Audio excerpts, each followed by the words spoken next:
बाल दोस्तों, इस कविता में गौतम बुद्ध के जीवन का एक प्रसंग है।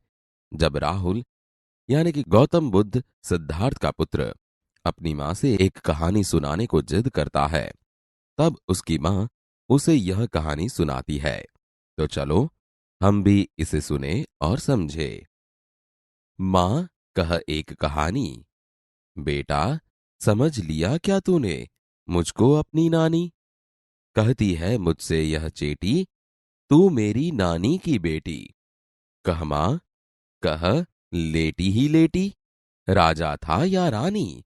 माँ कह एक कहानी। माँ, तू मुझे एक कहानी सुनाओ। बेटा, क्या तूने मुझे अपनी नानी समझ लिया है? यह दासी ने मुझसे कहा है कि तू मेरी नानी की बेटी हो। माँ, तुम सोते सोते ही मुझे एक कहानी सुनाओ कि एक राजा था या एक रानी थी। तू है हठी, मान धन मेरे, सुन, उपवन में बड़े सवेरे तात भ्रमण करते थे तेरे, जहां सुरभि मनमानी।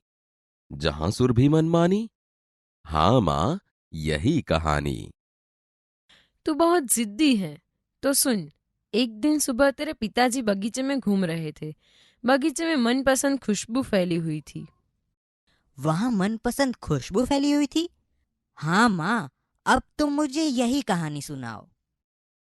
वर्ण वर्ण के फूल खिले थे, झलमल कर हिमबिंदु झिले थे, हल्के झोंके हिले मिले थे, लहराता था पानी। लहराता था पानी, हाँ हाँ, यही कहानी। बगीचे में तरह तरह के रंगों वाले फूल खिले हुए थे। फूलों पर ओस की बूंदें पड़ी थी। पवन के झोंकों से फूल हिलते थे, तब उस पर पड़ी ओस बिंदु लहराते थे। फूलों पर पानी लहराता था। हाँ हाँ माँ, तुम मुझे यही कहानी सुनाओ। गाते थे खग कल कल स्वर से, सहसा एक हंस ऊपर से गिरा, बिद्ध होकर खगशर से, हुई पक्ष की हानि। हुई पक्ष की हानि, करुणा भरी कहानी। आकाश में उड़ते हुए खग यानी कि पक्षी मधुर स्वर में गान कर रहे थे। अचानक ऊपर से एक हंस गिरा। उसे तीर लगा हुआ था, जिससे उसका एक पंख घायल हुआ था। पंख घायल हुआ था। यह कहानी तो बहुत दुख भरी है। चौंक उन्होंने उसे उठाया, नया जन्म सा उसने पाया। इतने में आंखें टक आया, लक्ष्य सिद्धि का मानी। लक्ष्य सिद्धि का मानी, कोमल कठिन कहानी। तेरे पिताजी ने चौंक कर उसे हंस को उठा लिया, जिससे पंखी को जान बचने का एहसास हुआ। उसी समय दौड़ता हुआ शिकारी यहाँ आया। वह अपना निशान सही लगने पर खुश था। सही निशान लगाने वाला अभिमानी। यह कहानी तो कोमल होते हुए भी कठिन है। मांगा उसने आहत पक्षी, तेरे तात किंतु थे रक्षी। तब उसने जो था खगभक्षी, हठ करने की ठानी। हठ करने की ठानी, अब बढ़ चली कहानी। शिकारी ने आकर घायल पक्षी मांगा, लेकिन तेरे पिताजी तो उसके रक्षक थे। फिर भी पक्षियों का मांस खाने वाला वह शिकारी पक्षी लेने की हठ पर बैठ गया। शिकारी ने हट पकड़ी। अब तो कहानी सुननी ही पड़ेगी। हुआ विवाद सदय निर्दय में, उभय आग्रही थे स्व विषय में।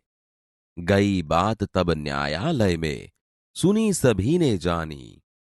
सुनी सभी ने जानी, व्यापक हुई कहानी।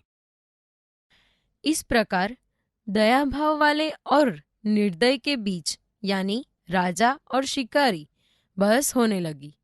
दोनों अपनी बात पर खड़े थे। तब यह पूरी बात न्यायालय में पहुंची, जहां सभी ने उसे सुना और जाना। क्या सभी ने सुनी और जानी? अब तो यह बात सभी जगह फैल गई। राहुल, तू निर्णय कर इसका, न्याय पक्ष लेता है किसका? कह दे निर्भय, जय हो जिसका, सुन लूं तेरी बानी।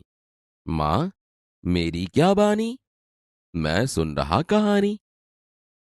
राहुल, अब तू ही निर्णय कर और बता कि न्याय किसका पक्ष लेता है। तू निर्भय होकर बता दे कि इसमें किसकी विजय है। मैं तेरी राय सुनना चाहती हूँ। माँ, मैं क्या राय सुनाऊं? मैं तो कहानी सुन रहा हूँ। कोई निरपराध को मारे तो क्यों अन्य न उसे उबारे।